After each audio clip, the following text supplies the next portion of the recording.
Hi, I'm Mark. This is my March review for Virgo Sun sign and Virgo rising. We start the month with Mercury making a couple of aspects. The first is to the Black Moon Lilith, and so you need to be careful about what you say, but you do need to clear the air. So just be very diplomatic and get any obsessive thoughts out of your head, because you don't need those to cloud your judgment. The other thing on the 2nd is that Mercury makes a lovely aspect to the Moon's nodes. Now the North Node's in your 10th house of destiny, so you could have a message regarding your destiny and your future. It could be to do with your career or your chosen path. But this is good news. Then on the 3rd, Venus makes an aspect. Venus is in your 7th house of relationships. This is great for relationships. Makes an aspect to Uranus. So there's a bit of excitement in the air today. And also it's good for meeting people as well. So you could meet someone different, someone very different from your normal type of person. There's a lot of good news for you this month, Virgos. Mars moves into your 10th house. This is the 10th house of career or destiny. So things can happen now. You can put some energy into making things happen. There's also another couple of good aspects. The Sun makes a positive aspect to the Black Moon Lilith, and she's in your 9th house. So the Sun will illuminate the shadow side of the Black Moon. So you'll be able to see things very clearly, only briefly, but you'll be able to see them very clearly, and you'll then know what needs to be done. This will change the way you believe in either yourself or others. Then on the same day, Mercury makes a conjunction with Jupiter, and this is in your 6th house. So this is good news as well, because Jupiter will expand things in your 6th house. So it will improve your daily routines and your work. It will improve your exercise diet. You need to make the necessary adjustments. On the 5th, the Sun makes a square aspect to the Moon's nodes. Now, when this happens, it forms a T-square. A T-square is generally a challenging aspect, but it's also one of growth. So we need these aspects to grow. Now, the Moon's nodes are across your 4th and 10th house, and it's always about getting balance. So the Sun can help you balance. It's balance between home and work, or the past and your future destiny. This is where you need to get that balance. With the South Node as well, plugged into Sun, you can use your talents from the past, either from this life or previous lives. Use these talents that are inbred in you and use them to further your future. Then on the 9th, Venus makes the same aspect. So this again, you can balance things through relationships with others. Now the important thing this month is the relationships are going to further your development. So you need to foster new relationships. You need to have the assistance of other people.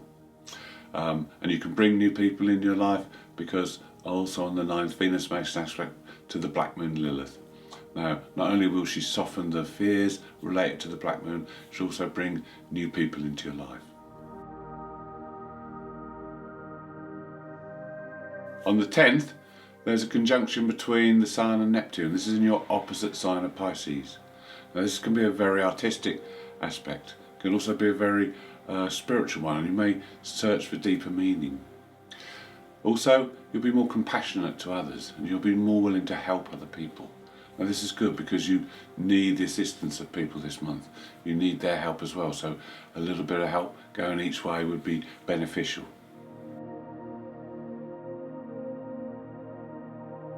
The theme of Pisces continues, because we have a new moon in Pisces on the 13th. Now this is a good time to break down some barriers, try something new, maybe start a new imaginative project or a new form of relaxation, say yoga, something that's got a spiritual connection with it. Also, it's a good time to accept others, accept their imperfections, and also to accept your own and see things how they really are, and be more compassionate. It's also a very creative time, because on the same day Venus makes a conjunction with Neptune. So this could be a very artistic. You have appreciation of beauty. You want to please people. This is great for love. You can experience a deeper love with this kind of aspect. On the 16th, there's two positive aspects that can help you to change things. First is from the Sun in your 7th house of relationships to the Pluto in the 5th house.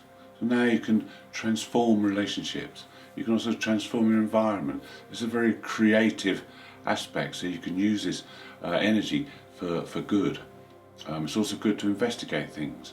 It's good to unearth things, because Pluto is the underworld. The other positive aspect on that day is from Mars to Chiron. And Mars is in your 10th house, so this is where you need to look at how you assert yourself in your maybe your career or your chosen path. Are you too assertive, or are you too shy, not assertive enough? And boundaries, look at boundaries as well, because with the aspect of Chiron can help Mars to establish these things and work with these things. On the 18th, Venus makes a sextile aspect to Pluto in the 5th house. Venus in the 7th house means it's now time to enrich and enhance your existing relationship. Or it's a good time to start a new one. If you do start a new one at this time, it's going to be very powerful, very intense, but we'll probably have a fated feel about it. Venus is also about appreciation. So this is a good time to appreciate the creative side of things. Pluto's in your 5th house of creativity, so this can enhance your creative side. Then on the 20th, there's an aspect between Mars and Saturn. Now this is a positive aspect as well, and these two work well when they're in a positive aspect. Mars in your 10th house of career and Saturn in your 6th house of work means you can really get on now. You can complete tasks, no matter how boring or pointless they seem. You can get on and complete these tasks. It's also a good time to reorganise your routines. Maybe put in a new routine for exercise or a new diet. Time to look at old habits and get rid of those and replace them with new, better ones that will enhance your life. On the 21st, Mercury makes a positive aspect to Uranus. Now, on a day like this, you can expect new aspects of your life to open up, especially involving relationships, as Mercury's in your 7th house. It's also a good time to bring in new ideas and learn new things. Then on the 22nd, the Sun and Venus come together, and this is in Aries in your 8th house. So now these two together, the attractive power of Venus is amplified, and this is a financial house, the 8th house, so there's a chance that you can attract money to you at this moment in time. This lasts for 8 days, so this is a good time to practice the law of attraction and manifest. On the 23rd, you just need to be a little bit careful, because Mercury squares Mars, and this can make you a little bit uptight, but it can also cause accidents. So this is a sort of an accident-prone day. So be careful driving. Be careful when you're using sharp objects or hot objects.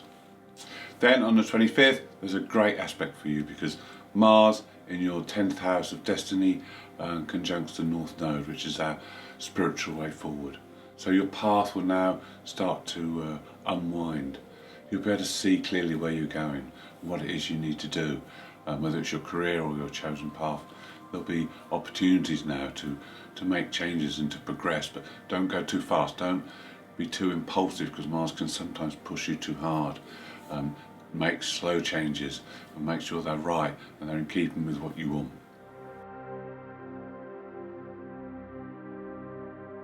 Also on the 25th, Mercury plugs into the Moon's nodes and makes a square aspect to them, just as the Sun did earlier on. And now it's time to balance the mind. So look at the logical side of your mind and look at the intuitive side, and try and keep those in balance as well. Also, you can expect a message, because this plugs into the aspect that Mars is making to the North Node. So you may expect a message, a clue about your future development. Then on the 27th, Mercury makes an aspect to the Black Moon Lilith. So this is a good day to share any fears you have, also any weaknesses you feel you may have. Look at your relationships and see where you can improve things, and try and get rid of any negative or obsessive thinking. On the 28th, we have a full moon in Libra. This is in your 2nd house, and it's opposite the Sun in your 8th house, with a Chiron Venus conjunction, so there's a healing feel to this moon as well. The moon in Libra means we need to get harmony and balance in our lives. Now you could be out of balance because of the second house. You could have too strong an attachment to possessions, and this isn't very good because it's not the possession itself that holds the value, it's the memory that goes with it. So maybe it's time with the full moon to let go of some of those possessions.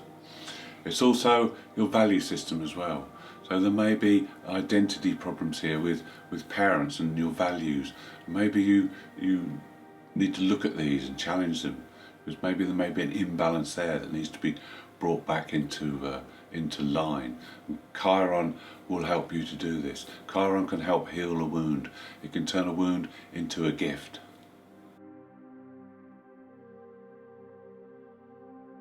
On the 30th, there's a lovely aspect when Mercury conjuncts Neptune in your 7th house, and now you can have great communications within relationships. It's a good time to open up and speak freely. This is a great time for writing love poems as well, because your imagination will be stirred.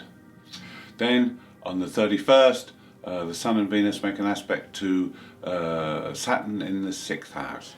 Now this is very good as well, because you can apply detail to things now in your daily routines. It's a good time to instigate new ways of working as well, because the 6th house is about your daily work, your daily routines.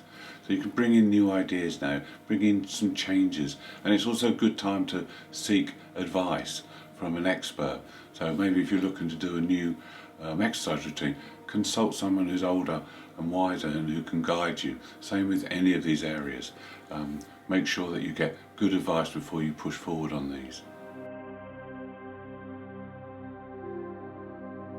Thank you for watching. I hope you've enjoyed it. If you'd like to see more, please subscribe, and if you'd like to leave me a comment, I'd be glad to hear from you.